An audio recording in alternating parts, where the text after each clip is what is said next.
All right, heading to the gym. Boys just got on the bus. It is chill out. Actually, not terribly cold. But anyway, boys are on the bus. I'm on my way to the gym.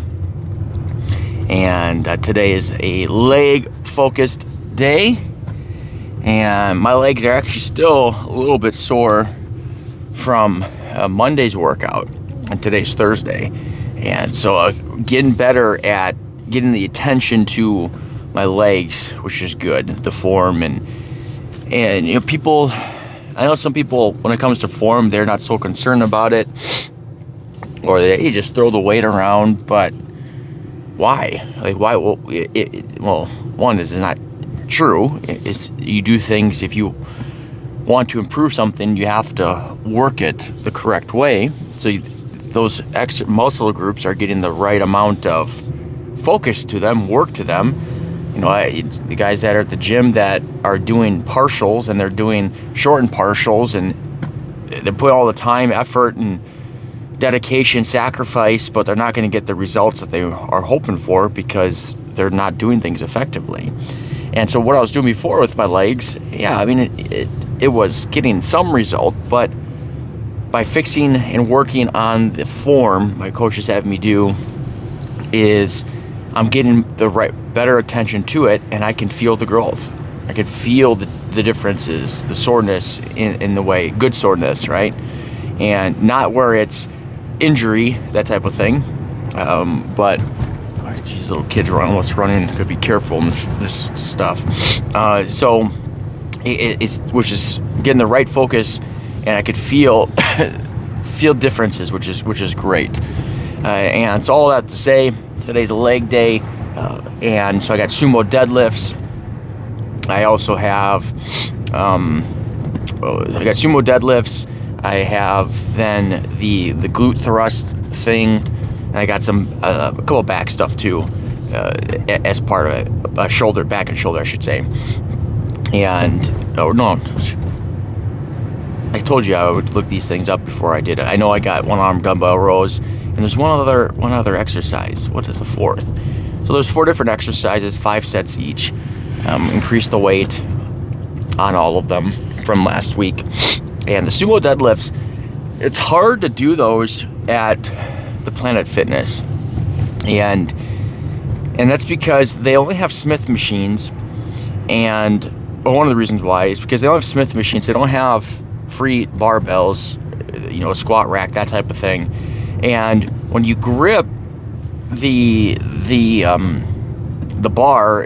barbell, you have to unhook it from the thing. But the way the physics and stuff works with my hands and holding it, it wants to turn the handle, and that can get in the way of the lift. So I face the other direction so I can kind of limit it, but I still run into that issue a little bit. But the bigger issue I'm having with the sumo deadlifts, and I do got to work on my grip strength, is that's my big limiting factor, is my grip strength. I'm using wraps, so I got to maybe tweak things with my wraps a little bit too to see if I can get a better grip with the wrap. Because to do the most amount of weight that you can in the right, you need to use straps, because your grip is going to give out before the other bigger muscle groups do. And so I think I can get quite a bit more weight with my legs and such. I think the strength is there, but I got to work on the grip component of it so I can get the focus on the areas that I want. So I'm gonna change things up a little bit on the positioning of my grip to see if that helps. But any which way, is you're always just doing things to try to target your muscles better, target them the right way, and to optimize what you're doing. And not going through the motions, being focused, zoned in, and putting the work in. And when we set our minds to things, we got to create an objective, like this is what we're going to go after, is you're more likely to accomplish it or much get closer to it, even if you fall a little bit short. And that's one of the things yesterday with our team. We got our big event coming up. It's out in Detroit in February, beginning of February, and it's not the most glamorous time to go to Detroit, really. No offense to any people in Detroit, but it's not the most glamorous time to go to Detroit. Well, actually Pontiac, so it's not even Detroit. But anyway, we have spots open for our event. We have to fill that room, and so we need to get this done by Friday. And so I put in our branch meeting yesterday, set the objective for our loan officers, the importance of everything, put their minds to it, and you could see then all of a sudden something clicked, and they got to work yesterday, with going after that to make things happen. And that's one of the cool things is when we set our minds to things and we keep it in front of us, we're more likely to make it happen. With the way our brains work, it's just like a computer. And what we tell it is basically the code that is going in, and it's going to, what we input, the brain is going to try to find things to make it work instead of excuses to make it not work. Which is conversely, if we give ourselves something like, I can't do this, and our brain's going to spit out things that try to justify what you said. Versus if, hey, I can make this happen, I'm going to do this, I want to do this, your brain is going to find ways to accomplish it. And that's one of the cool things about the brain, incredibly powerful, is that you can utilize it to your advantage. Conversely is we can actually set our brains against us. And that's how most people operate. They have their brains set against themselves. They're their own worst enemies. It's because of what they input. And they input, it's not just what they say, but it's also who they hang around with. It's also the information that they consume. All those things are inputs, and the outputs they get from their brain is going to reflect that. I was listening to one of these audiobooks, and he said, you've heard of the phrase "birds of a feather flock together," which I completely agree. Or you reap what you sow. You've heard that as well. But he said something I never heard before. Maybe you've heard this. But he goes, show me the pond that you fish in, and I will tell you the fish that you're going to catch.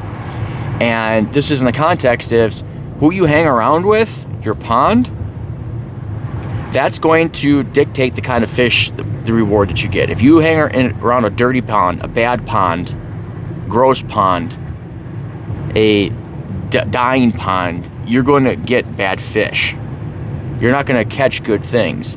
Versus if you hang around a better pond of people, what you're going to catch is going to be much better.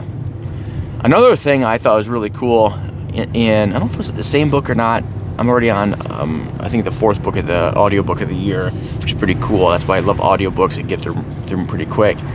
But talking about fishing as well, blue ocean is that the deeper you go, the less competition you have.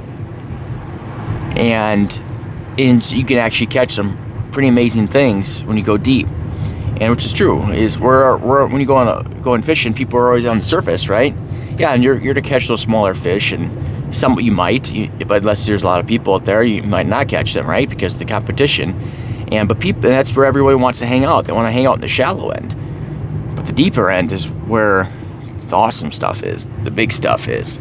And now I know that might not be true for all fishes and all that sort of stuff. A buddy of mine, he's actually a professional fisherman. I'm going to interview him for our podcast when we get started.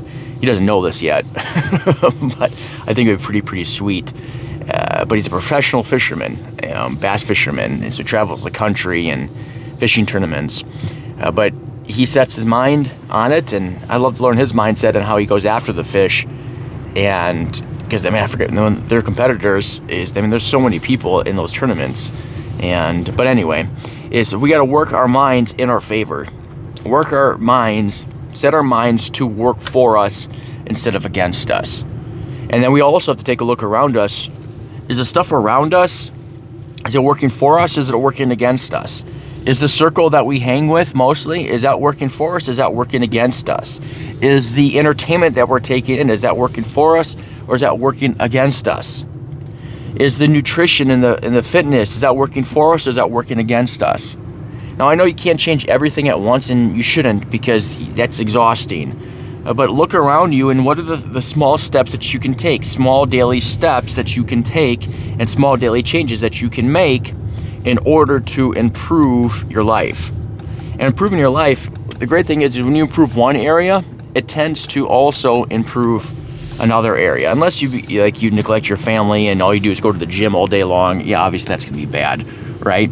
But if you improve your health and your fitness, then that should allow you to also be more healthier and present and with your family. And if you got kids, playing with your kids. One of the reasons why for my health journey is I want to have a better quality around for my kids. And if you look at pictures from me 7, 8, 9 years ago, man, I was a blimp. But any which way, I'm at the gym now. That's all I got for you now. Have a good day.